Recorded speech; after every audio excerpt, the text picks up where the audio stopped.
केसरिया से मन जोगी हुआ रे, दिल झूमे देखो मतवारा हुआ रे, केसरिया से मन जोगी हुआ। हर पल मनाओ केसरी त्योहार। विमल, बोलो जुबान केसरी।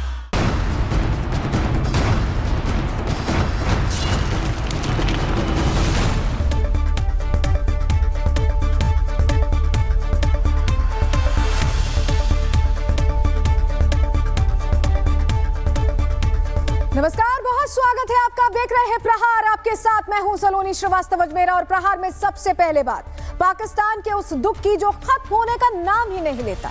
सूट बूट पहनकर पाकिस्तानी पीएम शहबाज मिलने पहुंचे थे व्लादिमीर पुतिन से। महफिल और मजमा ऐसा जमाया था कि मीटिंग इंटरनेशनल स्टैंडर्ड्स की लगी। फिर तस्वीरें दिखाकर भीख वाले कटोरे का साइज बड़ा करने का भी प्लान था। लेकिन बुरी नीयत वालों की किस्मत भी कहां साथ देती है। शहबाज शरीफ की पूरी पिक्चर फ्लॉप हो गई। न मुलाकात हुई, न तस्वीर खिंच पाई, नाम आई तो वही पुरानी इंटरनेशनल बेइज्जती की कहानी, जहां इस्लामाबाद का नेतृत्व सम्मान नहीं पहचान की भीख मांगता दिखाई दे रहा है। शहबाज शरीफ की हालत उस भिखारी के जैसी हुई जो कटोरा लेकर कभी उस दरवाजे कभी उस दरवाजे बस दस्तक देता रहता है, लेकिन उसके खाते में कुछ नहीं आता। शहबाज की धुरंधर बेइज्जती की हर फ्रेम आपको आज दिखाने वाले हैं प्रहार में। दूसरी खबर उस बवाल की है जिसने फुटबॉल के जुनून को गुस्से में बदल दिया। लोगों को बड़े सपने दिखाए गए। मेसी जैसा नाम था, उम्मीदें उससे भी बड़ी थी, लेकिन वीआईपी कल्चर देख हालात और जज्बात ऐसे बदले गए कि पूरा मैदान अखाड़े में बदल गया। जिन फैंस ने हजारों रुपए दिए, घंटों लाइन में लगे रहे, वो खाली हाथ और टूटे दिल के साथ लौट गए। सवाल यह है कि आखिर इतना बड़ा आयोजन किस भरोसे पर किया गया था? अगर तैयारी नहीं थी तो टिकट क्यों बेचे गए? और जब गुस्सा फूटा तो जवाब में डंडे क्यों चले? अब यहां से राजनीति भी गर्मा गई है और अब जवाबदेही की जगह एक दूसरे पर उंगली उठाई जा रही है। ममता सरकार का पूरा सिस्टम सवालों के घेरे में है। पूरी डिटेल इस खबर पर भी आपको देंगे। तीसरी खबर पश्चिम बंगाल से ही उठती उस सियासी आग की जो एक छोटे से विवाद से भड़काई गई और अब पूरे राज्य के माहौल को जहरीला करने की कोशिश बनती जा रही है। जिस बंगाल को संस्कृति और सह अस्तित्व की पहचान माना जाता है, वहां एक और धर्म के नाम पर उकसावे की राजनीति चल रही है, तो दूसरी तरफ आस्था के प्रतीकों को चुनावी हथियार बनाने की होड़ लग गई है। और बीच में बंगाल की जनता है जिसे 2026 वाले चुनाव आने से पहले ही समझाया जा रहा है कि कौन उनका मसीहा है और कौन उनका दुश्मन। बाबरी के बाद कैसे वहां राम मंदिर का जिक्र आ गया है, ये भी आपको बताने वाले हैं।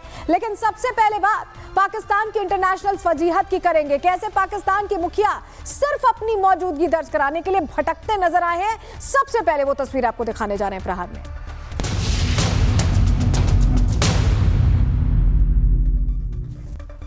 तो चलिए प्रहार की शुरुआत करने जा रहे हैं और शहबाज शरीफ ने फिर से ग्लोबल मौकरी करवा लिया है। कहते हैं कि दुनिया में इज्जत होगी तभी तो इज्जत मिलेगी ना। लेकिन ये बात पाकिस्तान को कहां समझ आएगी? इज्जत जैसे शब्द पाकिस्तान के लिए है ही नहीं, क्योंकि अलग अलग मंचों पर अलग अलग समय पर उसकी धज्जियां तो यूं ही उड़ती आई हैं। क्योंकि जैसे आप होते हैं दुनिया आपको उसी नजर से तो देखती है। अब पाकिस्तान जैसा है वैसे ही तो दिखेगा, वैसे ही उसे ट्रीट भी किया जाएगा। अब आप ये तस्वीर देखिए। हाल ही में भारत का दौरा करके लौटे रूस के राष्ट्रपति व्लादिमीर पुतिन ने पाकिस्तान को उसकी असलियत बता दी। तुर्कमेनिस्तान की तस्वीर हम आपको दिखा रहे हैं। शहबाज शरीफ को भारी बेइज्जती का, भयंकर बेइज्जती का यहाँ सामना करना पड़ा है। पुतिन से मुलाकात के इंतजार में 40 मिनट तक देखिए कैसे बैठे हुए हैं। और सिर्फ वही नहीं, उनके और मंत्री भी बैठे हुए हैं। फिर भी पुतिन मिलने नहीं आए। देखिए सबके चेहरे पर 12 बजे हुए हैं और सब बैठे हुए इंतजार कर रहे हैं। ऐसा राष्ट्राध्यक्ष आपने देखा है जिसको लोग ऐसे ऐसे इंतजार कराते रहे 40-40 मिनट तक? अब जैसी हैसियत है वैसा ट्रीटमेंट मिल रहा है। इसके बाद शहबाज को आपको दिखाएंगे। देखिए तमतमाया चेहरा लेकर सीधे पुतिन और तुर्की के राष्ट्रपति एर्दोगान की बैठक में जबरन घुस गए। मतलब प्रोटोकॉल भी बंदे को नहीं पता। वहां भी किसी ने उन्हें भाव नहीं दिया। घुस तो गए लेकिन भाव नहीं मिला। 10 मिनट बाद उल्टे पैर बेइज्जती और करवा कर लौट आए हैं। दरअसल देखिए तुर्कमेनिस्तान में international peace and trust forum की बैठक चल रही है। इसमें हिस्सा लेने के लिए रूसी राष्ट्रपति पुतिन पहुंचे, तुर्की के प्रेसिडेंट एर्दोगान पहुंचे। इसके अलावा पाकिस्तान के ये फेल्ड प्रधानमंत्री शहबाज शरीफ भी पहुंचे।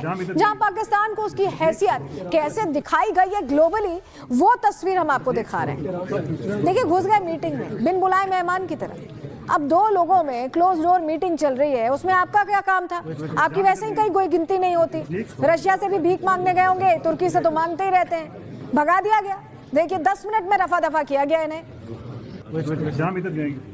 ये तस्वीरें ऐसे वक्त में सामने आई हैं जब पुतिन के हालिया दिल्ली दौरे में प्रधानमंत्री नरेंद्र मोदी के साथ उनकी काफी गर्मजोशी देखने को मिली थी। आपको याद होगा ना कैसे गर्मजोशी से मिले थे। देखिए 2 तस्वीरें आप देख रहे हैं। पीएम मोदी भी अपने भरोसेमंद दोस्त का स्वागत कैसे कर रहे थे, उन्होंने भी कोई कसर नहीं छोड़ी। अब देखिए बॉन्डिंग ऐसी है ना, भारत ऐसा देश है।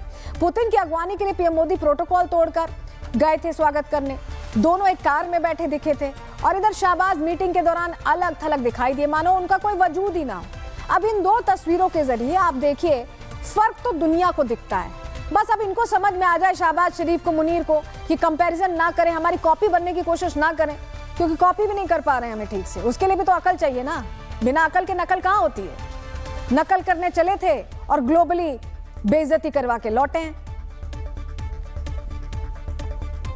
अब देखिए पाकिस्तान की पहचान आतंक प्रायोजित देश की है, उसी तरह से पाकिस्तान को देखा जाता है। लेकिन पाकिस्तान चाहता है कि दुनिया उसे तरक्की पसंद मुल्क की मान्यता दे, लेकिन दुनिया को सच तो पता है, खासतौर पर पुतिन को। पुतिन ने तुर्कमेनिस्तान में शाहबाज की धुरंधर बेइज्जती की, उसे कायदे से औकात दिखाई। शाहबाज को कभी आपने इस तस्वीर में देखिए, कभी नाखून चबा रहे हैं, देखिए बैठ के 40 मिनट क्या करेंगे, नाखून चबा रहे हैं, कभी बेचैन दिखाई दे रहे हैं। अब सवाल यही है कि शाहबाज करें तो क्या करें, क्योंकि लगातार वो ट्रम्प से भी भीख मांग रहे हैं, तिकड़म लगा रहे हैं। बावजूद इसके इनका काम कहीं नहीं बन पा रहा, कहीं नहीं कोई इनको बहुत कोई सीरियसली लेता ही नहीं है, सब बहुत लाइटली लेते हैं। ट्रम्प के पीछे पीछे घूमते रहते हैं, इन्हें लगा कि पुतिन के भी पीछे पीछे घूमेंगे तो काम हो जाएगा, लेकिन पुतिन वैसे हैं नहीं। तुर्कमेनिस्तान में आखिर हुआ क्या, पूरी कहानी आपको ग्राफिक्स के जरिए फटाफट बता देते हैं, पूरी पिक्चर आप समझ जाइए। तुर्कमेनिस्तान में दरअसल अशगाबाद में इंटरनेशनल कॉन्फ्रेंस चल रही थी, जहां शाहबाज शरीफ भी मीटिंग के लिए ही पहुंचे थे। अब पुतिन से मिलने का वो इंतजार करते रहे। इशाक डार से पुतिन के बारे में, वो प्रधानमंत्री हैं इशाक डार, जान लीजिए वो प्रधानमंत्री है, वो उनसे जानकारी लेते रहे कि आखिर पुतिन कब आएंगे। वो भी बैठे हुए थे इशाक डार भी वहीं पर। 40 मिनट बाद बेसब्र होकर शाहबाज बहुत गुस्से में हॉल से निकले और जबरन पुतिन और अर्दगॉन की मीटिंग वाले हॉल में पहुंच गए। उनको लगा बड़ा पहुंच जाएंगे तो बड़ा उनका स्वागत होगा। शाहबाज का रवैया देखकर पुतिन और अर्दगॉन तो हैरान रह गए कि ये कैसा राष्ट्राध्यक्ष बिन बुलाए मेहमान की तरह आ गया। 10 मिनट में ही शाहबाज को बैठक से रवाना कर दिया गया। रफा दफा की जाओ भैया, अभी टाइम नहीं है, इस तरह की बात हुई। सोचिए मायूस होकर फिर बैठक से निकले और उसके बाद जो फोटोज खींची, जो वीडियोस वायरल हुए, उससे जो रही सही कसर थी ना, थोड़ी बहुत जो मतलब आधे पैसे की जो थोड़ी बहुत कसर थी, वो भी खत्म हो गई। पुतिन मोदी का याराना देखकर शाहबाज दरअसल उन्हें कॉपी करने पर उतारू थे। उन्हें लगा था कि ऐसे ही फोटो खिंचवाएंगे, एक ऐसी इंटरनेशनल बज़ होगी कि वाह पुतिन के साथ शाहबाज की भी फोटो है। लेकिन हैसियत भी तो होनी चाहिए ना। ये तो आप देख चुके हैं, समझ चुके हैं कि पुतिन के साथ खड़े होने के लिए हैसियत चाहिए, और वो हैसियत है नहीं। मोदी देखिए ग्लोबल लीडर हैं, उनके लिए राष्ट्रहित पहले आता है। वो जिस तरह से डिसीजन मेकिंग करते हैं, जिस तरह से देश को लेकर चलते हैं, उसकी छाप दिखती है। और शाहबाज एक दबे कुचले राष्ट्राध्यक्ष हैं जो एक वर्दीधारी अपने मुनीर के हिसाब से चलते हैं। तो फर्क तो बहुत बड़ा है। ये फर्क कितना बड़ा है जरा आपको हम डिटेल में समझा देते हैं, पूरी जानकारी आपके सामने ग्राफिक्स के जरिए रखते हैं। देखिए फर्क समझिए, भारत और पाकिस्तान में इतना बड़ा डिफरेंस है। ये मुझे लगता है ये ग्राफिक्स जो है ना, पाकिस्तान को भी देख लेना चाहिए, हमें कॉपी ना करें। क्यों ना करें हम बताते हैं। देखिए मोदी और पुतिन के बीच सीधे संवाद होता है, फोन पे बात होती है, मिलने आ जाते हैं। शाहबाज को क्या मिलता है? 40 मिनट लंबा इंतजार, इग्नोरेंस मिलता है भर भर के। इसके अलावा अब दूसरा पहलू अगर देखें, ग्लोबल पॉलिटिक्स की बात कर लें, तो भारत एजेंडा तय करता है, भारत डिसाइड करता है। जैसे हम अभी कह रहे हैं कि हम डी-डॉलराइजेशन पर जोर देंगे, तो और देश हमारे साथ आ रहे हैं। पाकिस्तान क्या चाहता है? पाकिस्तान सिर्फ फोटो अपॉर्चुनिटी चाहता है, थोड़ी सी फोटो खिंच जाए, कहीं कहीं जाएं, दिखाई दे जाएं, इसी में लगे रहते हैं। उनका कोई अपना माइंडसेट है ही नहीं। रशिया के साथ रिश्ते भारत के कैसे, पूरी दुनिया जानती है कि भारत और रशिया रणनीतिक साझेदार हैं और बहुत लंबे वक्त से साझेदार हैं। अब पाकिस्तान क्या चाहता है? मौके का इंतजार कर रहा है कि थोड़ी सी इंपॉर्टेंस मिल जाए, थोड़ा सा ऐसा हो जाए कि दिखाई दे कि हाँ भाई शाहबाज की भी कोई सुनता है। कूटनीतिक हैसियत की बात कर लेते हैं। भारत जहां भी जाता है ना, बहुत सम्मान के साथ जाता है, बहुत बुलाया जाता है, ऐसे नहीं कहीं भी पहुंच गए बिन बुलाए मेहमान की तरह। पाकिस्तान पहले तो अनुमति का इंतजार करता है, इस बार अनुमति का भी इंतजार नहीं किया, सीधे घुस गए तो भगा दिए गए। यही है इनकी हैसियत। कॉपी पेस्ट डिप्लोमेसी वाला फॉर्मूला पाकिस्तान हमेशा अपनाता है। मोदी की नीति में आप देखिए संतुलन है ना, जो कहना होता है रशिया में बैठकर अगर रशिया के राष्ट्राध्यक्ष से बात करते हुए कोई अगर कह सकता है कि भाई आप ये मत करिए, अटैक मत करिए यूक्रेन पे, तो वो मोदी कर सकते हैं। शाहबाज की बस्ती तो है नहीं, शाहबाज तो खुशामद करते हैं ना। अभी एससीओ में देखा होगा आपने ट्रम्प की कैसे खुशामद कर रहे थे, वही वाला फॉर्मूला इनका, और वो यहीं पे अप्लाई कर रहे थे। लेकिन यहाँ पर नकल करके काम नहीं चलेगा, यहाँ नहीं चलेगा वाला फॉर्मूला। राष्ट्र की बात करने वाले हैं प्रधानमंत्री नरेंद्र मोदी। जहां भी जाते हैं राष्ट्र हित, भारत को कैसे आगे ले जाना, क्या फ्यूचरिस्टिक अप्रोच है, देश के लिए बड़े फैसले लेना। पाकिस्तान क्या करता है, सिर्फ आतंकवाद की बात करता है, उसको पालता पोसता है, पैसे जुड़ा कर लाता है और उसके बाद उन पर न्यौछावर कर देता है। दुनिया को इसीलिए क्लियर संदेश जाता है कि भारत एकजुट रहने की बात करता है, संदेश शांति का देता है। लेकिन पाकिस्तान सिर्फ और सिर्फ बातों में बने रहने का, प्रासंगिक दिखने की कोशिश करता है, क्योंकि ना इनके लीडर के पास कोई दिमाग है, ना ही इनको समझ में आता है कि इनका फ्यूचर क्या रहने वाला है, क्योंकि इनका तो 2 दिन का खाने पीने का पैसा नहीं होता, इनको क्या पता फ्यूचर। इंटरनेशनल मंच पर पाकिस्तान की धज्जियां उड़ना कोई ऐसी नई बात नहीं, कुछ नया नहीं है हमारे लिए इसमें। एससीओ समिट की आपको ये तस्वीर जो हम दिखा रहे हैं, इसे जरा ध्यान से देखिए, जहां मोदी और पुतिन साथ बात करते करते दिख रहे थे। शाहबाज को देखिए कैसे कनखियों से देख रहे, बड़ा बहुत मजाक उड़ाता है इस तस्वीर का। कनखियों से देख रहे हैं, इतने अंडर कॉन्फिडेंट है, बॉडी लैंग्वेज देखिए बिल्कुल स्टिफ, समझ ही नहीं आ रहा उनको करें क्या। उनको लग रहा है कि उन्हें किसी ने देखा ही नहीं। देखिए आंखें देख रहे हैं आप, मतलब पाकिस्तान अपनी भद्द पिटवाने का कोई मौका नहीं छोड़ता है। और ये एक राष्ट्राध्यक्ष की बॉडी लैंग्वेज है, ये एससीओ की बैठक की तस्वीर है, जहां देखिए कोई उनका लोड ही नहीं ले रहा, वो खड़े भी हैं, ये किसी को पता भी नहीं, ना किसी को इंटरेस्ट है। तो ये कोई पहली बार नहीं है। अब बीजिंग की जरा आपको तस्वीर दिखा देते हैं, ये तस्वीर भी देखिए बीजिंग की। वैश्विक मंच पर शाहबाज को शर्मिंदगी का सामना करना पड़ा। शरीफ जो हैं हेडसेट कानों में लगाने की कोशिश करते रहे, टाइम पास होता रहा, फिसल कर गिर रहा है। पुतिन कुछ सेकंड तक ये संघर्ष देख रहे थे। उन्होंने शाहबाज शरीफ को मुस्कुराते हुए देखा, वो हंसने भी लगे। फिर उसके बाद उन्होंने दिखाया कि देखो कैसे होता है, मैं बताता हूँ। राष्ट्रपति को अपना ईयरफोन उठाकर उन्होंने दिखाया कि कैसे लगाया जाता है, देख लो, थोड़ा सा सीख लो। अब ये तो इनकी कंडीशन है, कहीं भी जाते हैं हर बार किसी भी मीटिंग में कुछ ना कुछ ऐसा करते हैं कि जो थोड़ी बहुत भी इनकी आवाम इज्जत करती होगी और तो कोई करता नहीं है, वो भी खत्म हो जाएगी। कब पाकिस्तान बेआबरू हुआ है, कोई पहली बार नहीं है। जरा पूरा उनका बहीखाता आपके सामने रख देते हैं, डिटेल इस पर पूरी बता देते हैं। इंटरनेशनल बेइज्जती कई मौकों पर हुई। एससीओ में, ब्रिक्स में, इस तरह के मंचों पर पाकिस्तान को इग्नोर किया गया। क्रिकेट डिप्लोमेसी में भी पाकिस्तान की बहुत बार धज्जियां उड़ी हैं। शरीफ के साथ एयरफोन गफ आपने देखा, हमने आपको तस्वीर भी दिखाई। शर्मिंदगी का तब सामना करना पड़ा। हैंडशेक की जल्दबाजी के वीडियोस भी खूब वायरल हुए हैं शाहबाज की, क्योंकि उनको जल्दी रहती है ना, उन्हें फोटो खिंचानी है, उन्हें डिप्लोमेसी नहीं करनी। इसके अलावा ओआईसी पार्लियामेंट्री यूनियन मीटिंग में क्या हुआ, पाकिस्तान ने भारत विरोधी प्रस्ताव पेश किया। इंडोनेशिया, मिस्र, बहरीन ने इसका विरोध कर दिया। इसे भी पाकिस्तान की बड़ी डिप्लोमेटिक हार माना गया। इसके बाद एक और मौका यूएन सिक्योरिटी काउंसिल में, पाकिस्तान के अफगानिस्तान में स्ट्राइक हुई। भारत ने पाकिस्तान के हमलों की कड़ी निंदा की, इसे यूएन चार्टर का उल्लंघन, क्षेत्रीय अस्थिरता बताया। भारत ने खुलकर विरोध किया। अरुणाचल प्रदेश पर चीन का जो इन्होंने समर्थन किया, उस पर पाकिस्तान ने चीन के दावे का खुला समर्थन किया था। अंतर्राष्ट्रीय स्तर पर पाकिस्तान की आलोचना हुई, दुनिया भर में पाकिस्तान की विश्वसनीयता इसके बाद घट गई। यूएई में वीजा प्रतिबंध जब लगा, तब भी यूएई ने पाकिस्तानी नागरिकों के लिए नए वीजा रोक दिए थे। सोचिए, यूएई ने रोक दिए भाई, इनके मुस्लिम ब्रदरहुड वाली कंट्री ने रोक दिए। भीख मांगना पड़ा, अपराध और ओवरस्टे की जो शिकायतें थी उसकी वजह से ये हुआ। आर्थिक निर्भरता के लिहाज से बड़ी फजीहत हुई।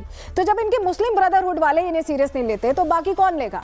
अब चलिए आपको एक और तस्वीर दिखाते हैं, जरा 2 तस्वीरें आपके सामने रखते हैं जो बताती हैं कि एक और पाकिस्तान है जहां वो दुनिया भर में उसकी कौड़ी की भी औकात नहीं, एक कौड़ी भी महंगी होगी पाकिस्तान के आगे। पुतिन तो शाहबाज को देखकर ऐसे इग्नोर करते हैं कि क्या देख लिया। और दूसरी तरफ आप देखिए भारत को, देखिए पुतिन जब भी पीएम मोदी से मिलते हैं, गर्मजोशी देखिए कैसी होती है। एक तरह का कहें कि सिंक होता है, पूरा टाइम देते हैं। टीवी स्क्रीन पर आपको जो 2 तस्वीरें दिखा रहे हैं, भारत रूस की दोस्ती की मिसाल पेश करती हैं। एक तस्वीर वो है जब पुतिन भारत आए, दूसरी तस्वीर उस वक्त की है जब पीएम मोदी रूस गए थे। जब दोनों नेता एक दूसरे के साथ होते हैं तो इस तरह की तस्वीरें निकलकर सामने आती हैं, और ये आम है, ये भारत के लिए आम है। भारत कहीं भी जाता है, भारत के नेता कहीं भी जाते हैं तो उनका ऐसा ही स्वागत होता है। देखिए, मोदी और पुतिन की दोस्ती देखकर पाकिस्तान में खलबली हर बार मचती, इस बार भी मची, क्योंकि अभी तो आए थे पुतिन, उससे भी बेचैन थे। अब शाहबाज पुतिन के साथ दोस्ती बढ़ाना चाहते हैं। वो पुतिन के करीब क्यों आना चाहते हैं, आपको ग्राफिक्स के जरिए इस पर थोड़ी डिटेल दे देते हैं, बताते हैं कि वजह क्या है इसके पीछे, शाहबाज का एजेंडा क्या है। दरअसल इंटरनेशनल बहिष्कार से बचने की कोशिश कर रहे हैं शाहबाज शरीफ। भारत विरोधी एजेंडा चलाने की जो प्लानिंग है, उसमें कंगाली से बाहर निकलने की भी एक कवायद है कि वो चाहते हैं कि पुतिन के साथ थोड़ा सा अच्छी बॉन्डिंग हो जाए। रूस से हथियारों का सौदा चाहते हैं, पाकिस्तान इंफ्रा और निवेश प्रोजेक्ट्स में वो मदद चाहते हैं। भाई पैसों वाली बात है, पैसा, सिर्फ पैसा ही तो चाहिए इन्हें, भीख का कटोरा लेकर जाना है, बस थोड़ा ग्लोरीफाई करके मांगना चाहते हैं। लेकिन इसमें भी पुतिन समझ गए हैं कि भाई इन्हें पैसा चाहिए, इन्हें हम पैसा नहीं देंगे, और इसीलिए उनका बिल्कुल क्लियर एटीट्यूड है शाहबाज शरीफ की तरफ।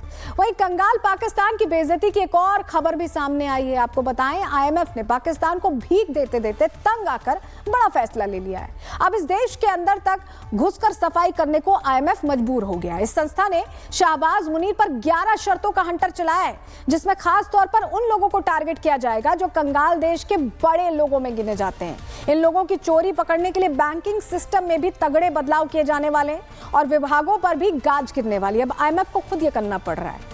आईएमएफ की ये शर्तें पाकिस्तान के लिए आफत बन गई हैं। आपको बताते हैं आईएमएफ ने कौन कौन सी नई शर्तें लागू की हैं ग्राफिक्स के जरिए। पाकिस्तान के लिए जो नई शर्तें आपको बताएं, FBR reform road map final करना है, मीडियम टर्म टैक्स रिफॉर्म लाने की बात है, स्ट्रैटेजी पब्लिश जरूरत पड़े तो, वही मिनी बजट लाना भी इस रिफॉर्म में शामिल है, पावर डिस्ट्रीब्यूशन में प्राइवेट सेक्टर को शामिल करना, क्योंकि लॉस हो रहा है, पैसे डूब रहे हैं, तो ऐसे में ये रिफॉर्म्स करने की बात हो रही है। शुगर मार्केट को पूरी तरह से लिबरलाइज करना, हाई लेवल ऑफिसर्स के एसेट्स पब्लिक करना, क्योंकि कहीं पैसे उन्हीं के पास तो नहीं जाना, ये भी सवाल है। एंटी करप्शन एक्शन प्लान लाने की भी बात है, क्योंकि वही बात है ना, पैसे भरे जा रहे हैं, जनता तक पहुंच नहीं रहे हैं। वहीं पब्लिश करना है। इसके अलावा रेमिटेंस कॉस्ट की स्टडी और एक्शन प्लान को लेकर भी बात है। लोकल बॉन्ड मार्केट सुधार प्लान पर भी काम करना है। कंपनीज एक्ट में कॉर्पोरेट्स गवर्नेंस जो संशोधन है, उस पर आईएमएफ कह रही है कि आप बड़े फैसले लीजिए। वहीं एसईज एक्ट में रिफॉर्म्स का कॉन्सेप्ट नोट जाहिर करने की बात आईएमएफ की तरफ से की गई है। तो ये सारे बदलाव जो किए जा रहे हैं, इसलिए कि जो पैसे आईएमएफ देता है वो कहाँ इस्तेमाल में हो रहे हैं, क्योंकि हम जानते हैं वो आतंक में इस्तेमाल होते हैं, वो बड़े बड़े हुक्मरानों की जेबें भरते हैं। इसीलिए आईएमएफ कह रहा है कि भाई पूरा बही खाता दो।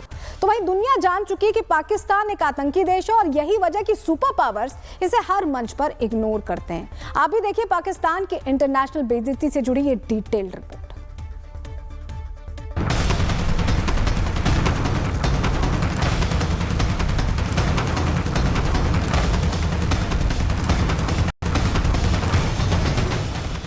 जहां दुनिया बड़ी बड़ी जियोपॉलिटिकल मीटिंग्स में बिजी है, वहीं पाकिस्तान के प्रधानमंत्री शाहबाज शरीफ बेइज्जती कराने में व्यस्त हैं। वो बेइज्जती के ब्रांड एम्बेसडर बन चुके हैं। एक बार फिर इंटरनेशनल मंच पर उन्हें अपमान का घूंट पीना पड़ा। तुर्कमेनिस्तान में international forum for piece and trust कार्यक्रम का आयोजन किया गया। यहीं पर शाहबाज शरीफ की पुतिन से मुलाकात होनी थी। इस मुलाकात के लिए शाहबाज शरीफ अपने पूरे मंत्रिमंडल के साथ तय वक्त पर मीटिंग वाले रूम में पहुंच गए और पुतिन का इंतजार करने लगे। लेकिन शाहबाज शरीफ को पुतिन ने पूरे 40 मिनट का इंतजार कराया। तय समय बीत जाने और किसी बुलावे के न आने के बाद शाहबाज शरीफ अचानक उस हॉल में पहुंच गए जहां रूस और तुर्की के राष्ट्रपति आमने सामने चर्चा कर रहे थे। पाकिस्तानी पीएम की ऐसी हरकत से रूसी और तुर्की अधिकारी हैरान रह गए। घटना पाकिस्तान की बढ़ती कूटनीतिक बेचैनी को दिखाती है। शाहबाज शरीफ इस समय देश के भीतर कई गंभीर संकटों से जूझ रहे हैं, जबकि सत्ता का असली नियंत्रण आसिम मुनीर के हाथों में है। ऐसे में अंतर्राष्ट्रीय मंच पर मौजूदगी और पहचान बनाए रखने की कोशिश में ये कदम एक बड़ी प्रोटोकॉल चूक के तौर पर देखा जा रहा है। खुफिया सूत्रों का कहना है कि पुतिन और अर्दोगान की बैठक संवेदनशील थी। किसी तीसरे नेता का प्रवेश असहज था। ये पाकिस्तान की कूटनीति पर सवाल खड़े करता है। किसी बैठक में घुसना प्रोटोकॉल का उल्लंघन है जब आपको उस बैठक के लिए ना बुलाया गया हो। ये घटना इस बात का संकेत मानी जा रही है कि पाकिस्तान को अब बड़े वैश्विक नेताओं के साथ औपचारिक और प्रभावी संवाद पाने में मुश्किल हो रही है। इस पूरी घटना को पाकिस्तान की घटती अंतर्राष्ट्रीय हैसियत से जोड़कर देखा जा रहा है। जिस तरह से शाहबाज शरीफ को इंतजार करना पड़ा और फिर खुद ही बैठक में घुसना पड़ा, उसे इस बात का संकेत माना जा रहा है कि इस्लामाबाद वैश्विक मंच पर अपनी प्रासंगिकता को लेकर दबाव में है। शाहबाज शरीफ की इंटरनेशनल बेइज्जती का ये कोई पहला मामला नहीं है। एससीओ समिट के दौरान भी शाहबाज की इसी तरह फजीहत हुई थी। पुतिन का अंदाज साफ है, वो दोस्ती और दुश्मनी खुलकर दिखाते हैं। यही वजह है कि अंतर्राष्ट्रीय मंचों पर पाकिस्तान को न सम्मान मिलता है, न ही कोई उन्हें तवज्जो देता है। शहबाज शरीफ इंटरनेशनल बेइज्जती के जीते जागते उदाहरण बन चुके हैं। Bureau report, Republic Bharat.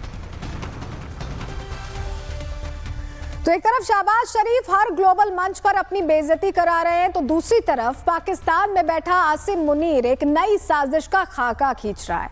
Munir दोबारा तालिबान के साथ टकराव की बात कर रहा है, बड़ी बड़ी बातें कर रहा है। इस बार उसने आतंकियों को आगे कर दिया, यानी अब पाकिस्तान के पाले हुए आतंकी मुनीर की तरफ से तालिबान के खिलाफ लड़ेंगे। आपको लश्कर के आतंकी हाफिज सईद के डिप्टी कमांडर कारी याकूब शेख का एक बयान बेहद गौर से सुनना चाहिए, सुनवाएंगे हम। लश्कर का आतंकी सीधे सीधे तालिबान को धमकी दे रहा है कि अगर अफगान तालिबान ने सीज फायर पर पाकिस्तान की शर्तें नहीं मानी तो लश्कर सीधे तालिबान से लड़ने के लिए मैदान में उतरेगा। सुनिए। और अगर इस तरह की सूरत हाल नहीं है तो ये बात याद रखें कि दिफाए वतन के लिए, दिफाए पाकिस्तान के लिए, पाकिस्तान की पूरी कौम, पाकिस्तान के उलमा व मशाइख, हम सब अफवाज पाकिस्तान के साथ खड़े हैं और इंशाअल्लाह वतन अजीज़ के दिफा के लिए हर किस्म की कुर्बानी देने को तैयार हैं। तो पाकिस्तान के प्रमुख आतंकवादी संगठन लश्कर-ए-तैयबा ने पाकिस्तानी आर्मी के साथ मिलकर अफगानिस्तान पर हमला करने की सीधी धमकी दी है। इससे पाकिस्तान और अफगानिस्तान के बीच सीमा पर तनाव और बढ़ गया है और अफगानिस्तान ने भी मुनीर आर्मी के खिलाफ मोर्चा खोल दिया है। जाहिर है कि लश्कर ने धमकी मुनीर की मर्जी के बिना नहीं दी होगी, लेकिन मुनीर ने अफगानिस्तान तालिबान के खिलाफ आतंकियों को उतारने का फैसला क्यों लिया, आपको ग्राफिक्स के जरिए पूरी डिटेल इस खबर पर दे देते हैं। जरा बताते हैं हो क्या रहा है। तालिबान पर मानसिक दबाव बनाने की यह साजिश है। लश्कर तालिबान के रिश्ते 35 साल पुराने हैं। अफगानिस्तान के कुनार में लश्कर को बनाया गया था। हाफिज सईद की ट्रेनिंग भी अफगानिस्तान में ही हुई थी। तालिबान जब पहली बार सत्ता पर काबिज हुआ था तब उसका साथ लड़ाई में लश्कर आतंकियों ने दिया था और अब यह कहा जा रहा है, मतलब साफ है कि लश्कर के आतंकी का बयान मुनीर का चला एक सीधा सीधा दांव है। एक तरफ मुनीर लश्कर के कंधे पर बंदूक रखकर पश्तूनों को निशाना बनाने की कोशिश कर रहे हैं, तो दूसरी तरफ अफगानिस्तान भी पाकिस्तान को सबक सिखाने के लिए अपनी सेना तैयार कर रही है और बड़ा युद्धाभ्यास कर रही है। ये तस्वीरें मुनीर के होश उड़ाने वाली तस्वीरें हैं, क्योंकि ये तैयारी अफगानिस्तान की तरफ से दिखाई दे रही है। वहीं अफगानिस्तान के मंत्री पाकिस्तानी फौजियों को चेतावनी दे रहे हैं कि अफगानी लोगों के धैर्य की परीक्षा ना लें, हम लड़ाई के लिए तैयार हैं, सीधे कह रहे हैं।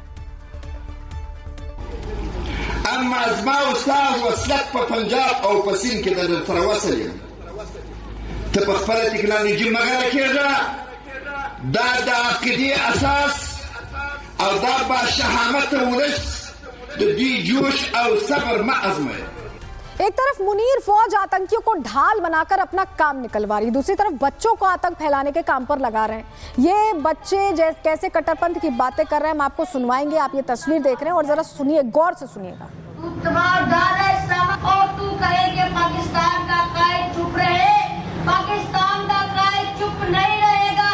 तेरी जुबान इंशाल्लाह हम कैच करेंगे। तू तबाहदार है इस्लामाबाद पर, पाकिस्तान का कायद क्यों बोलता है और तू बोलेगा तो हम बोलेंगे इंशाल्लाह। तुम पाकिस्तान के पानी को रोकोगे, कश्मीर के अंदर डैम बना के, पाकिस्तान की शराब सनत का खात्मा करके, पाकिस्तान की माइशत तबाह करके, सीट पैक के मंसूबे नाकाम करने के लिए तू भड़के मारेगा और तू चाहेगा हम चुप।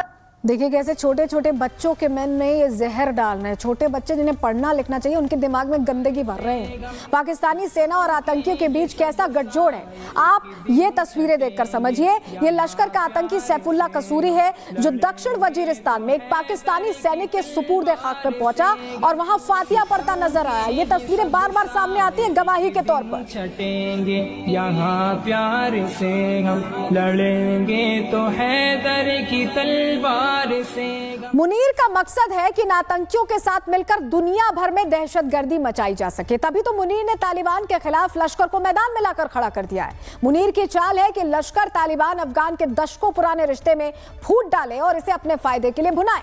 किसी वक्त में जिहादी भाई कहे जाने वाला ये गुट अब एक दूसरे के विरोध में उतर चुका है। लश्कर और तालिबान के रिश्तों में खाई किस वजह से बढ़ी, आपको ग्राफिक्स के जरिए इस पर थोड़ी डिटेल दे देते हैं। दूरी क्यों आई ये समझिए। लश्कर के आतंक आतंकियों ने आईएसकेपी से हाथ मिलाया। आईएसकेपी तालिबान का जानी दुश्मन है। इस्लामिक खुरासान प्रोविंस की हम बात कर रहे हैं। आईएसएस का ये एक्सटेंडेड वर्जन है। और 9 अक्टूबर को जब अफगानिस्तान पाकिस्तान के बीच टकराव हुआ तो लश्कर ने पाकिस्तान की हिमायत की। तालिबान ने बदले के लिए फतवा जारी कर दिया और हालिया घटनाक्रम तो यही बताता है कि अफगान तालिबान और लश्कर के बीच रिश्ते पहले जैसे नहीं रहे। आतंकी संगठन लश्कर तैयबा मुनीर के इशारों पर काम कर रहा है। ये भारत के खिलाफ बड़ी साजिश भी रच रहा है। इसका बड़ा खुलासा हुआ है। लश्कर की महिला विंग की ये तस्वीरें हम आपको दिखा रहे हैं। ये सियालकोट में इन महिला आतंकियों की बड़ी बैठक की तस्वीरें हैं और ये बिल्कुल ताजा तस्वीरें हैं। एक तरफ फील्ड मार्शल लश्कर को तालिबान के लिए इस्तेमाल कर रहा है, दूसरी तरफ भारत में जिहाद फैलाने का नाकाम प्लान भी ये बना रहे हैं। तो मुनीर कोशिश ये कर रहा है कि अब लश्कर को अफगानिस्तान के खिलाफ खड़ा करे, या ये कहें कि एक प्रोपेगेंडा के तहत ये भड़कावे की कोशिश कर रहा है जिससे कि उसकी पोजीशन पाकिस्तान में और मजबूत हो सके। इसी से जुड़ी एक रिपोर्ट आपको दिखा रहे हैं।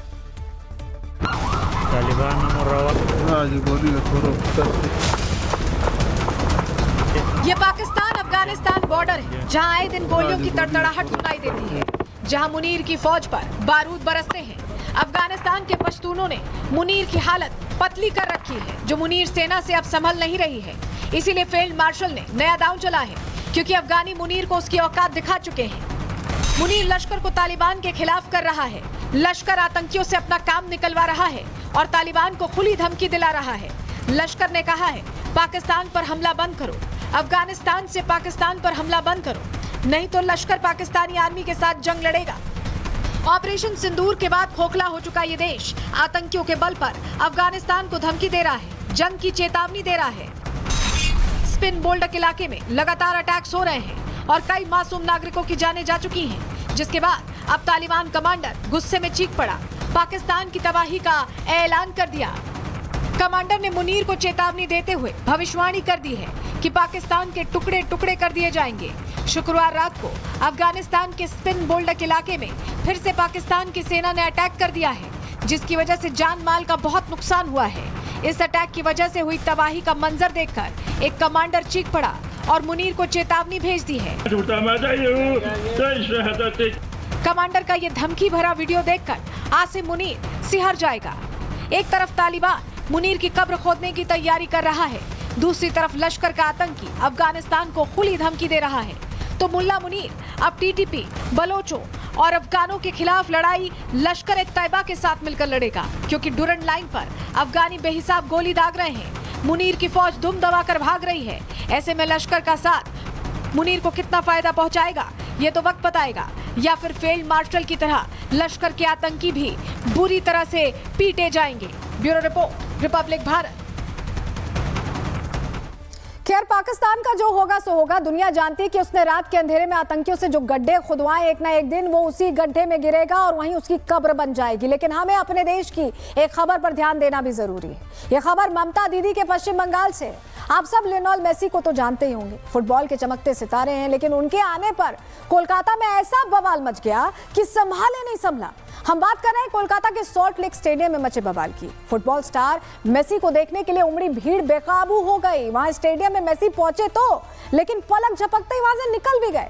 ऐसा क्यों हुआ ये बताएंगे आपको, लेकिन पहले जरा तस्वीर दिखाते हैं कि मेसी के वहां से निकलने के बाद वहां कैसे बवाल हुआ है। आपको सबसे पहले जरा तस्वीर दिखा रहे हैं, क्योंकि मेसी के स्टेडियम से बाहर निकलते ही ये देखिए, सॉल्ट लेक स्टेडियम में मौजूद उनके फैंस गुस्से में तिलमिला गए। उन्होंने स्टेडियम के अंदर और बाहर जोरदार हंगामा शुरू कर दिया। हालात ऐसे हो गए कि पुलिस को वहां लाठी चार्ज करना पड़ा। स्टेडियम के बाहर हंगामा करते मेसी के फैंस को पुलिस ने डंडे मारकर भगाया है। उनमें से कुछ लोग यहाँ वहाँ भागे तो कुछ ने बचने के लिए पेड़ों पर चढ़कर अपनी जान बचाई है।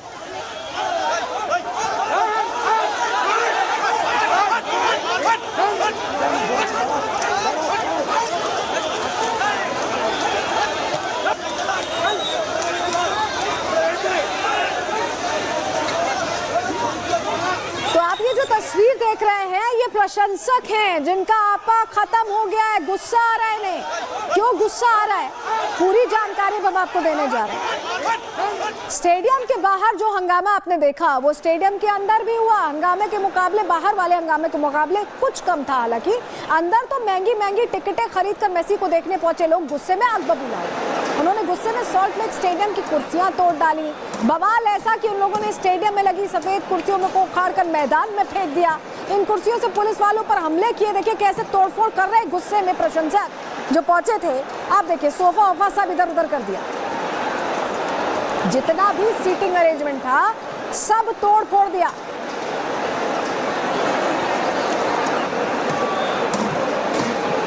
जनरेशन के लिए कुछ नहीं कर पाए। उनको ऐसे घेरे हुए थे सब कि वो कुछ नहीं कर पाए। उनको पैसे की बात यहाँ पे आता है जरूर, क्योंकि बहुतों ने बहुत सारा पैसा लिया है, ठीक है, लेकिन पैसे से भी आगे है इमोशन। बहुत सारे लोग बहुत रात से यहाँ खड़े हैं, बहुत पहले से यहाँ से आए हुए हैं, तो उनके लिए आप क्या कहना चाहेंगे? उसके लिए पैसा क्या है? वो तो इमोशन हो गया ना। देखिए गुस्से में भड़के मेसी के फैन को जब पुलिस ने रोकने की कोशिश की तो वो स्टेडियम की जालियां तोड़कर स्टेडियम में घुस गए। उन्होंने वहां जमकर तोड़फोड़ की है। आप तस्वीर देखिए, डंडों से वहां रखी टेबलें तोड़ दी गई, कुर्सियों का तो कचूमड़ ही निकाल दिया गया। मेहमानों को धूप से बचाने के लिए जो टेंट्स लगाए गए थे वो मेसी के फैंस ने उखाड़ फेंके। यहाँ तक कि स्टेडियम में लगा गोल पोस्ट भी उनके कहर से बच नहीं पाया। उसमें लगी नेट को फाड़ कर फेंक दिया गया, उखाड़ कर फेंक दिया गया। उनका गुस्सा चरम पर था। देखिए पूरे मैदान में आपको जो फैंस है वो दिखाई दे रहे हैं, क्योंकि एक तो उन्हें मेसी का दीदार नहीं हुआ जिसके लिए वो पहुंचे थे, ऊपर से पुलिस ने उनसे सख्ती बरती जिससे उनका पारा हाई होता गया। और हाई होकर क्या हुआ जरा देखिए।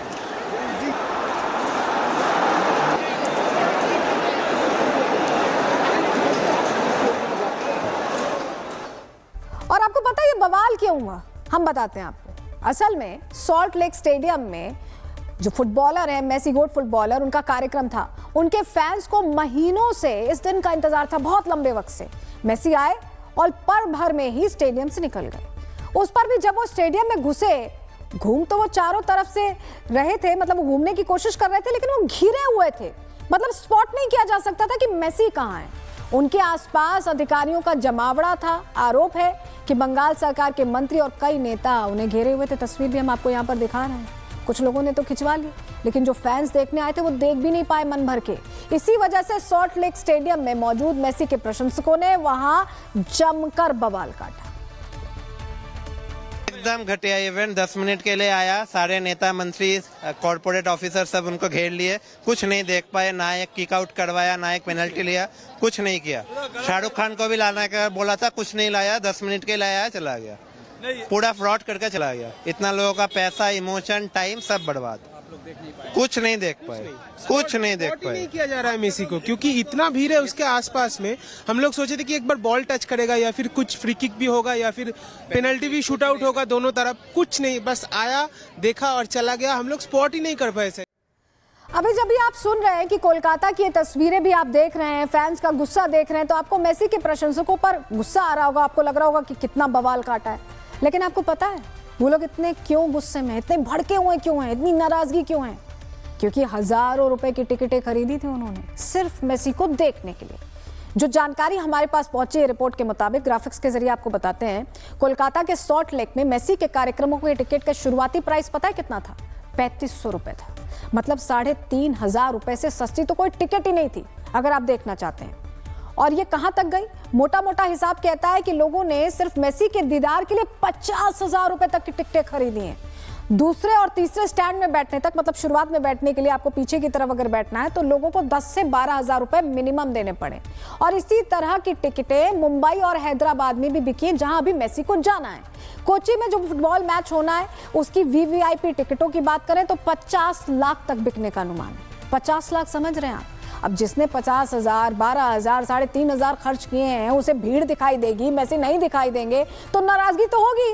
और इस घटना ने एक बार फिर से वीवीआईपी बनाम कॉमन मैन वाली बहस छेड़ दी है, क्योंकि मेसी के फैंस हजारों खर्च करके उन्हें देख भी नहीं पाए। लेकिन ये देखिए, वीवीआईपी मेहमान जो पहुंचे थे, मेसी के लिए कैसे टाइम उनके जरिए निकलवाया गया, उनकी फोटो अपॉर्चुनिटीज कराई गई है। जैसे ही वो आए, नेताओं और फिल्म स्टार्स ने वहां उनको घेर लिया। शुभेंदु अधिकारी ने कुछ तस्वीरें पोस्ट की जो हम आपको दिखा रहे हैं, जिनमें मेसी शाहरुख खान समेत कई और वीआईपी लोगों के साथ तसल्ली से तस्वीरें खिंचवाते नजर आए। दूसरी तरफ फैंस को उनकी एक झलक तक नहीं नसीब हुई है। शुभेंदु समेत बीजेपी के कई नेता इस बात पर ममता सरकार पर जमकर भड़क रहे हैं। सुनिए जरा।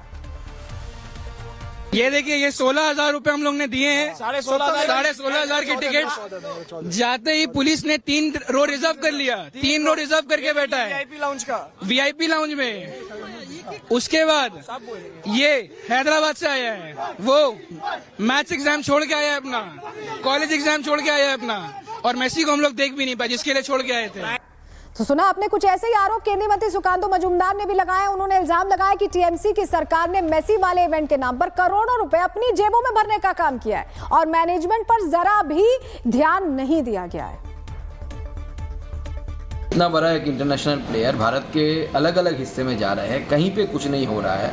पश्चिम बंगाल में आज जो घटना घटी वो दर्शाता है कि पश्चिम बंगाल में तृणमूल कांग्रेस ने कैसे पश्चिम बंगाल को बना दिया है। क्योंकि पूरा जो प्रोग्राम है, इसमें शुरू से लेकर अंत तक पश्चिम बंगाल में जो प्रोग्राम हो रहा है वो पूरा तृणमूल ने हाईजैक किया है। तृणमूल के सुजीत बोस से लेकर अरूप विश्वास से लेकर सारे मंत्री इसमें लगे हुए हैं। पैसे की इसमें लूट हुई है। 5,000 8,000 रुपये की टिकट भी बेची गई, उसमें टिकट की भी कालाबाजारी हुआ, इसमें करप्शन हुआ। मतलब तृणमूल कांग्रेस रहेगा और करप्शन नहीं होगा, ये तो हो नहीं सकता।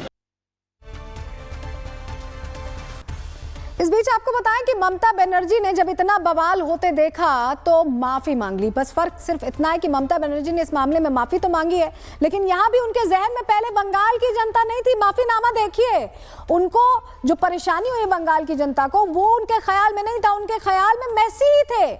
उनकी पोस्ट की शुरुआत इस चीज से हुई है कि वो मेसी से माफी मांगती हैं। हो सकता है उनको याद आया कि उनके अपने लोगों के साथ जो हुआ वो तो छोटी मोटी बात है, होता रहता है, चलता रहता है। हालांकि मेसी के फैंस के जख्मों पर थोड़ा मरहम लगाने के लिए उन्होंने इस मामले की जांच की भी कमेटी बनाने की बात कही है। तो अब आप ये तस्वीर देखिए, शुरुआत उन्होंने मेसी से ही की थी। अब कोलकाता में जो हुआ देखिए, वो अच्छा तो नहीं हुआ। अब कमेटी बनाने की बात हो रही है, जांच होगी, क्या होगा इस पर सबकी निगाहें। लेकिन एक पूरी डिटेल रिपोर्ट आपको दिखाते हैं, पूरे सिलसिलेवार तरीके से समझिए अब क्या हो रहा है इस पूरे मामले के बाद।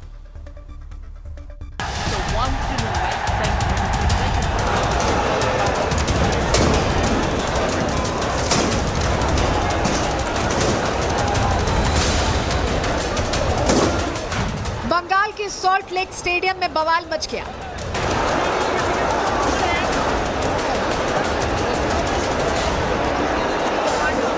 मेसी के प्रशंसकों ने स्टेडियम का हुलिया बिगाड़ दिया।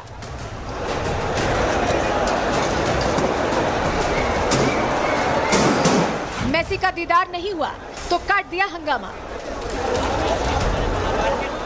कोलकाता के स्टेडियम का यह हाल इसलिए हुआ क्योंकि फुटबॉलर लियोनेल मेसी स्टेडियम में आए और 10 मिनट के अंदर ही वहां से निकल गए।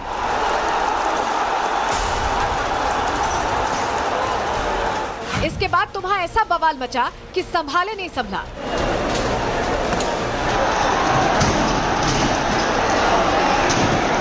मेसी के प्रशंसकों ने कुर्सियां तोड़ी, उनमें आग लगा दी, टेबल तोड़ डाली और स्टेडियम के अंदर भी घुस गए। उन्होंने आरोप लगाया कि मेसी एक तो मुश्किल से 10 मिनट के लिए स्टेडियम में आए, ऊपर से उन 10 मिनट में भी टीएमसी के नेताओं और सो कॉल्ड वीवीआईपी मेहमानों ने उन्हें घेर रखा था, जिसकी वजह से फैंस मेसी का दीदार ही नहीं कर पाए। तरफ से खेल लिया, मीडिया, पॉलिटिशियन सब लोग चारों तरफ से खेल लिया। भाई क्यों इतना बंदा लोग आए, इतना पैसा खर्च करके, कोई 20,000, कोई 15,000, कोई ब्लैक करके आए, सबका क्या बोले, उन्हें रात से रात भरा, मेसी को एक बार दिखाई नहीं दे रहा है। तो देखा आपने, एक तरफ मेसी के दीदार को लेकर फैंस का गुस्सा देखने को मिला, तो दूसरी तरफ ममता दीदी बंगाल को मिनी पाकिस्तान बनाने की कवायद में जुट गई हैं। बंगाल में बाबरी विवाद हुआ तो दीदी को वोट खिसकता दिखा, तो वो मंदिर जाने लगी, गीता पाठ हुआ, मुसलमानों ने वहां चिकन पैटी बेची तो ममता उसके समर्थन में आ गई और हिंदू संगठनों का विरोध यहां सामने आया। बंगाल में चुनाव है और ममता के हाथ सत्ता खिसकती दिखाई दे रही है। हालांकि बंगाल में दीदी की ईंट से ईंट बजाकर रखने वाले शुवेंदु अधिकारी ने उन लोगों को सम्मानित किया है। बंगाल में चिकन पैटी का विवाद बढ़कर सियासी मुद्दा कैसे बन गया, आपको पूरी खबर बताएंगे, लेकिन इसमें 2 नहीं बल्कि 3 फ्रंट्स कैसे खुल गए वो भी बताएंगे। लेकिन पहले आप ये तस्वीरें देखिए जहां शुवेंदु अधिकारी भगवा शॉल और महिलाएं पहनाकर उन्हें सम्मानित करें जिन्होंने चिकन पैटी बेचने वाले को सबक सिखाया था। आप ये तस्वीर देख रहे हैं और ये तस्वीर इसलिए जरूरी है क्योंकि अभी बंगाल में यही मुद्दा चल रहा है। जबकि इन्हीं लोगों के साथ ममता बनर्जी ने क्या किया था, उन्होंने खुले मन से कहा था कि वो इन लोगों को नहीं बख्शेंगी। उनका कहना था कि इन लोगों ने चिकन पैटी बेचने वाले को साजिश के तहत पीटा है ताकि वहां बवाल हो जाए। लेकिन वो चिकन पैटी बेच कहां रहा था पता है आपको? गीता पाठ के कार्यक्रम में। गीता पाठ के कार्यक्रम में चिकन पैटी बेचने का क्या मतलब है? लेकिन ममता तो ममता है, उनको ये सब कहां दिखने वाला है। सुनिए उन्होंने क्या कहा था। आज के একটা গরিব হকার তার জিনিস বিক্রি করতে গেছে, সব মিটিং এ কেউ না কেউ বিক্রি করতে আসে, ধরে মেরেছো, কাল সব কটাকে অ্যারেস্ট করেছি, সব কটাকে কাল অ্যারেস্ট করেছি যারা গায়ে হাত দিয়েছে। এটা বাংলা, এটা ইউপি নয়। এখানে তোমাদের গদ্দারি চলবে না, এখানে তোমাদের হুকুমও চলবে না, আর এখানে তোমাদের আদেশও চলবে না। लेकिन योगी के जिस यूपी को ममता निशाने पर यहां ले रही थी उस यूपी के लिए वो ये कह रही हैं कि वहां हिंदू मुसलमान के बीच खाई बनाई जा रही है। वहां की एक तस्वीर आपको दिखा देते हैं फटाफट, जो तस्वीर आ जाई है। ये तस्वीर ममता दीदी को चौंका दे देगी क्योंकि यूपी के मुजफ्फरनगर में 7 मुसलमानों ने खुशी खुशी हिंदू धर्म अपना लिया है, घर वापसी कर ली है बिना किसी दबाव के। कोई दबाव नहीं था। लेकिन आपको बताएं दूसरी तरफ ममता बनर्जी के बंगाल में अयोध्या जैसे राम मंदिर के निर्माण की तारीख भी सामने आ गई है। वहां चुनावों से पहले बाबरी वर्सेस राम मंदिर का मामला गरमाया हुआ है। क्या है पूरा मामला, ग्राफिक्स के जरिए आपको फटाफट बताते हैं। कोलकाता में अयोध्या जैसे राम मंदिर बनाए जाने के पोस्टर्स लगाए गए हैं जिन पर यह लिखा नजर आया कि 20 मार्च 2026 को मंदिर का शिलान्यास होगा। इससे पहले वहां बाबरी मस्जिद बनाए जाने का शिलान्यास हो चुका है। हमने आपको वो तस्वीरें प्रहार में दिखाई थी। बाबरी मस्जिद बनाने का ऐलान हुआ, टीएमसी के नेता रहे हुमायूं कबीर ने ऐलान किया, हालांकि बाद में उन्हें हटा दिया गया टीएमसी से। उन्होंने दावा किया कि इस मस्जिद के लिए लोगों ने भर भर कर उन्हें चंदा दिया। 3 करोड़ चंदा हो भी चुका है जो हमने आपको बताया था, और उसी चंदे के पैसे से बाबरी मस्जिद बनाने की बात कर रहे हैं। इसी के बाद वहां कोलकाता में सॉल्ट लेक में अयोध्या जैसे राम मंदिर बनाने के पोस्टर्स भी अब लगाए गए हैं और इसमें ताजा जानकारी यह है कि 20 मार्च को राम मंदिर का शिलान्यास किया जा सकता है 2026 में। और देखिए जैसे ही कोलकाता के राम मंदिर के शिलान्यास की तारीख सामने आई, बाबरी के सामने सजदा करने वाले हुमायूं कबीर को मिर्ची लग गई। उन्होंने शुवेंदु अधिकारी पर आरोप लगा दिया कि वो मुसलमान विरोधी बयान देकर बंगाल को सुलगाना चाहते हैं। सुनिए। वो कौन किया? यहाँ का वजीर आजम मुख्यमंत्री जो है वो पहले से तो लीडर ऑफ द अपोजिशन जो शुवेंदु में हिंदू हिंदू कर रहे, तो भाई मुसलमान को खिलाफ जो वो बोल रहे, किसी ममता बनर्जी को पार्टी का जो स्पोक्स पर्सन है। तो सुना आपने, हुमायूं कबीर को बुरा लग रहा है और उन्हें इसलिए बुरा लग रहा है क्योंकि उनके दिमाग में ये था कि वही सिर्फ अपना प्रोपेगेंडा फैलाएंगे, लेकिन चुनाव से पहले राम मंदिर का जिक्र आना उनके लिए मुश्किल खड़ी करता दिखाई दे रहा है। इसी के साथ प्रहार में रुक रहा है एक छोटे से ब्रेक के लिए, कहीं मत जाइए, कुछ और खबरों के साथ लौट रहे हैं, बने रहिए हमारे साथ।